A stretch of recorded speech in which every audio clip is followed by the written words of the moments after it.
कलंकनी एक श्राप। सुनसान रात के काले अंधेरे में हवाओं का शोर अंदर तक डरा रहा था। रात का समय है, बाहर तेज हवाएं और काले बादल छाए हुए हैं और बिजली जोर जोर से कड़क रही है और ठंड इतनी ज्यादा है कि हड्डियां जम जाएं। बाहर मौसम इतना डरावना हो गया था कि देखकर ऐसा लग रहा है आज गांव में कुछ बड़ी अनहोनी होने वाली हो। तभी एक छोटे से घर का दरवाजा खुलता है। एक आदमी अंगड़ाइयां लेते हुए बाहर निकलता है, जिसका नाम रघु होता है। रघु रात की रखवाली के लिए रोज अपने खेतों की तरफ जाता है और आज भी वो उसी काम के लिए जाने ही वाला था। ये क्या, बाहर मौसम इतना डरावना है और ठंड भी बहुत ज्यादा है। मुझे अपना कंबल ओढ़ के खेतों में जाना चाहिए। ये सही रहेगा। रघु ठंड से कांपते हुए बोलता है और अपने कंबल को उठाकर अपने ऊपर पूरा लपेट लेता है और चारपाई के नीचे से अपना मोटा डंडा निकालता है। फिर एक लालटेन पकड़कर अपने खेतों की तरफ चला जाता है। गांव में इतनी सनसनी थी कि उसके पैरों की चलने की आवाज बड़े जोर जोर से सुनाई दे रही थी। कुछ देर बाद वो अपने खेत में पहुंच जाता है। अरे, ये ठंड तो मुझे आज यहीं मार डालेगी।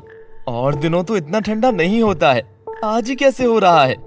मुझे आग जलाने की व्यवस्था करनी होगी, पर ये हवा मुझे क्या आग जलाने देगी? लगता नहीं है। आज मैं यहाँ रात भर टिक पाऊंगा, मुझे नहीं लगता, पर कोशिश तो करके देखता हूँ, क्या पता आग लग जाए। रघु तुरंत उठता है और अपने खेतों में लकड़ियां और कुछ सूखे पत्तों को इकट्ठा करता है। इकट्ठा करते करते वो अपने खेत के बीचों बीच बरगद के पेड़ के नीचे पहुंच जाता है। लकड़ियां काफी हो गई हैं रात गुजारने के लिए। अब मुझे चलना चाहिए ताकि कोई जानवर आकर नुकसान न पहुंचाए, सारी फसल बर्बाद कर देते हैं। उस बरगद के पेड़ के नीचे बहुत सारे सूखे पत्ते गिर रहे होते हैं। रघु की नजर उन पत्तों पर पड़ जाती है।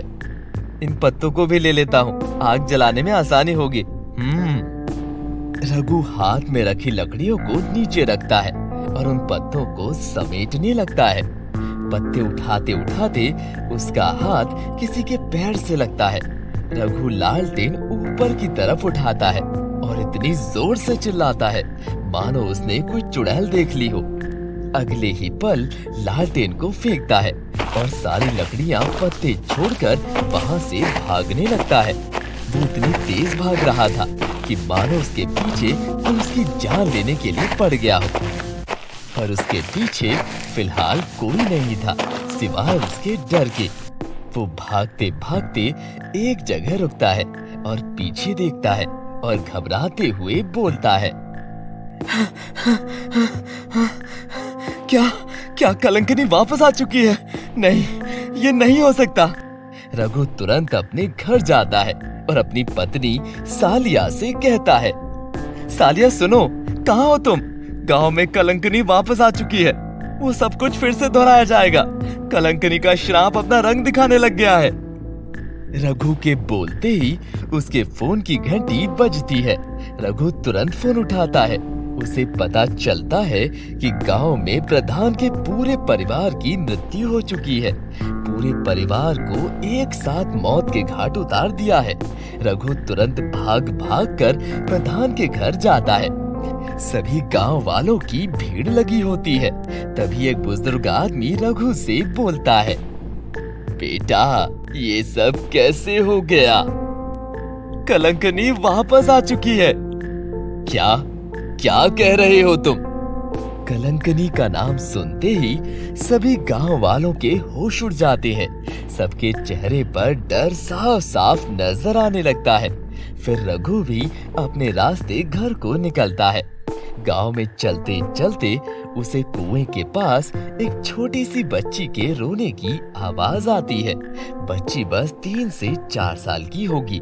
रघु बच्ची के पास जाता है। उसे रोता देख अपने मन में बोलता है, अरे, इतनी छोटी बच्ची को इतनी रात में यहाँ कौन छोड़ कर गया होगा? क्या करूं? एक काम करता हूँ, इसे घर ले जाता हूँ। रघु बच्ची को उठाकर सीधा अपने घर ले जाता है। घर में जब उसकी पत्नी सालिया उस बच्ची को देखती है तो पूछती है, अरे किसकी बच्ची उठा ले आए हो तुम? अरे मुझे गांव के कुएं के पास मिली थी। न जाने छोटी सी बच्ची को कौन छोड़कर चला गया। रघु और सालिया का कोई बच्चा नहीं था। उस छोटी सी बच्ची को देखकर सालिया के मन में ममता जाग जाती है और वो खुद उस बच्ची को पालने की सोच लेते हैं। रघु भी इस बात को मान जाता है। फिर कुछ दिन यूं ही बीत जाते हैं। फिर एक रात उसी बच्ची को सालिया बिस्तर पर सुलाती है। रघु के घर पर एक छोटा सा कबूतर भी था जो कि उड़कर बच्ची के पास बगल में पहुंच जाता है। सालिया किचन में खाना बनाने चली जाती है। तभी वो छोटी सी बच्ची उस कबूतर को पकड़ लेती है और चीड़ फाड़ कर खाने लगती है। उसके पूरे मुंह पर खून ही खून फैल जाता है। उतने में ही वहां रघु पहुंच जाता है। ये सब देख उसकी आंखें फटी की फटी रह जाती हैं। वो तुरंत अपनी पत्नी को बुलाता है। दोनों पति पत्नी बाहर आते हैं और देखते हैं उस बच्ची ने उस कबूतर को मारकर कच्चा चबा दिया है। वो दोनों देखते रह जाते हैं, कुछ बोल भी नहीं पाते। उनके समझ में नहीं आता कि ये सब हुआ क्या। बच्ची की आंखें लाल हो जाती हैं। दोनों पति पत्नी समझ जाते हैं ये बच्ची कुछ ठीक नहीं। रघु उसे उठाता है और गांव के कुएं के पास ले जाता है। लेकिन कुएं के पास जाते ही वो बच्ची कलंकनी का रूप ले लेती है। उसके बड़े बड़े नाखून निकल आते हैं। उसका शरीर बड़ा हो जाता है और शरीर में भेड़िए जैसे बड़े बड़े बाल आ जाते हैं। यही तो मेरा मकसद था, तुम दोनों को इस कुएं के पास लाना और अब मैं तुम्हारा खून चूस जाऊंगी। आज अमावस की रात है। आज रात इस कुएं में तुम दोनों की बलि दूंगी और मैं हो जाऊंगी अजर अमर।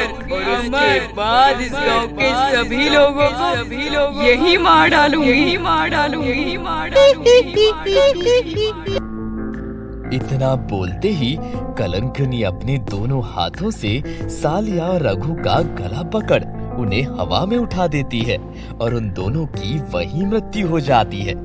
कलंकनी गांव के आधे से ज्यादा लोगों को मारने लगती है और कलंकनी उस पूरे गांव के लिए एक श्राप बन जाती है और देखते ही देखते वो पूरा गांव वीरान हो जाता है।